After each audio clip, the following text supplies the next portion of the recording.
বিসমিল্লাহির রহমানির রহিম। প্রিয় দেশবাসী, আসসালামু আলাইকুম।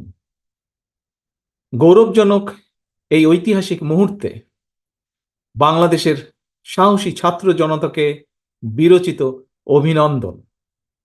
হাজারো শহীদের প্রাণের বিনিময় জনতার ঐতিহাসিক এই বিপ্লবের মধ্যে দিয়ে গণহত্যাকারী খুনি হাসিনার পতন হয়েছে, রাহু মুক্ত হয়েছে আমাদের প্রিয় বাংলাদেশ।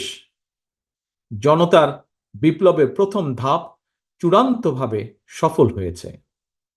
লাখো শহীদের প্রাণের বিনিময়ে অর্জিত বাংলাদেশ কখনো পরাজয় মানতে পারে না।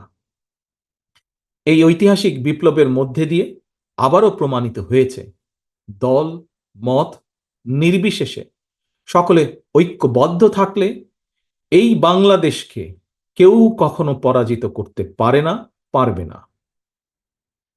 প্রিয় দেশবাসী, বিজয়ের এই ঐতিহাসিক মুহূর্তে আমি আজ সেই সব মায়েদের প্রতি বিনম্র শ্রদ্ধা জানাই, এই গণবিপ্লবে যারা তাদের প্রিয় সন্তানকে হারিয়েছেন।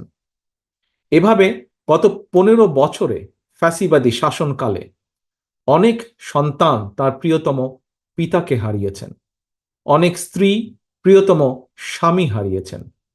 গুম খুন অপহরণ করে অসংখ্য মায়ের বুক খালি করে দেওয়া হয়েছে। আপনাদের সন্তানের শহীদ মৃত্যু, স্বজনদের ত্যাগ তিতিক্ষায় 2024 সালের 5ই আগস্ট প্রিয় বাংলাদেশ আরেকটি বিজয় দেখেছে। জনতার ঐতিহাসিক বিপ্লব সফল করতে গিয়ে অসংখ্য ছাত্র জনতা আহত হয়েছেন। বাসায়, হাসপাতালে কিংবা ক্লিনিকে চিকিৎসাধীন যন্ত্রণাবিদ্ধ সময়ে সমস্ত ভালোবাসা নিয়ে আপনাদের পাশে আজ সারা বাংলাদেশ। খুনি হাসিনার বিরুদ্ধে আন্দোলন করতে গিয়ে অসংখ্য মানুষ মিথ্যে মামলা ও রাজনৈতিক উদ্দেশ্য প্রণোদিত মামলায় গ্রেফতারের শিকার হয়েছেন, কারাগারে নিক্ষিপ্ত হয়েছেন। আমি অবিলম্বে তাদের বিরুদ্ধে দায় করা সকল মামলা প্রত্যাহার এবং তাদের কারামুক্তির দাবি জানাচ্ছি।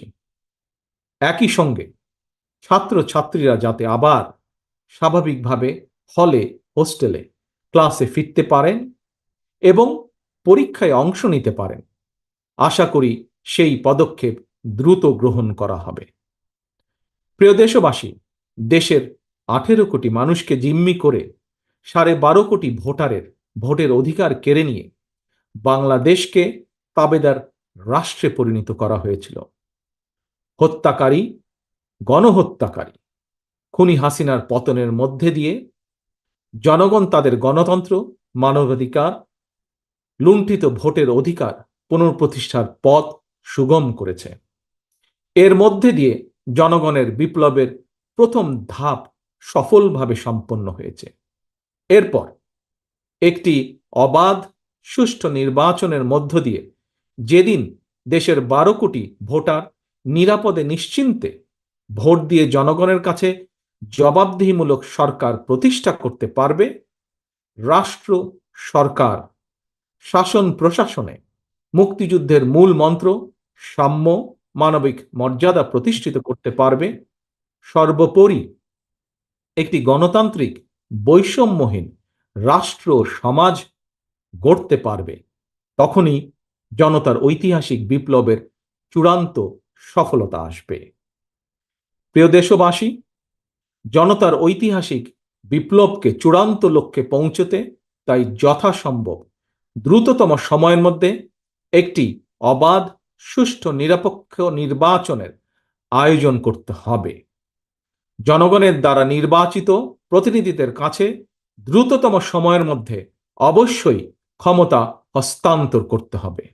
একটি বৈষম্যহীন গণতান্ত্রিক বাংলাদেশ প্রতিষ্ঠার লক্ষ্যে একটি অবাধ, সুষ্ঠু নির্বাচন আয়োজনের জন্য বিএনপি সহ বাংলাদেশের প্রতিটি গণতান্ত্রিক রাজনৈতিক দল সব রকমের সহযোগিতা করবে। প্রিয় দেশবাসী, এবার আমি আপনাদের কাছে একটি বিনীত আহ্বান রাখতে চাই।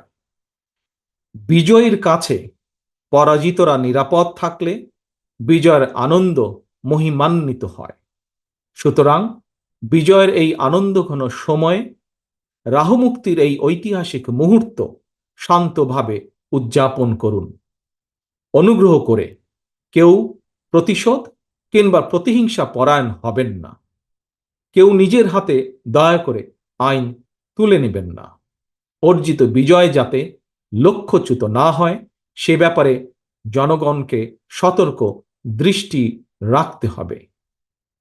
52, 71 কিংবা 90 মতন ছাত্র জনতা আবারও একটি বিজয়ের ইতিহাস রচনা করেছে। প্রিয় দেশবাসী, আবারও আপনাদের সকলকে বিরচিত অভিনন্দন। আল্লাহ হাফেজ। বাংলাদেশ জিন্দাবাদ। বাংলাদেশ জাতীয়তাবাদী দল জিন্দাবাদ।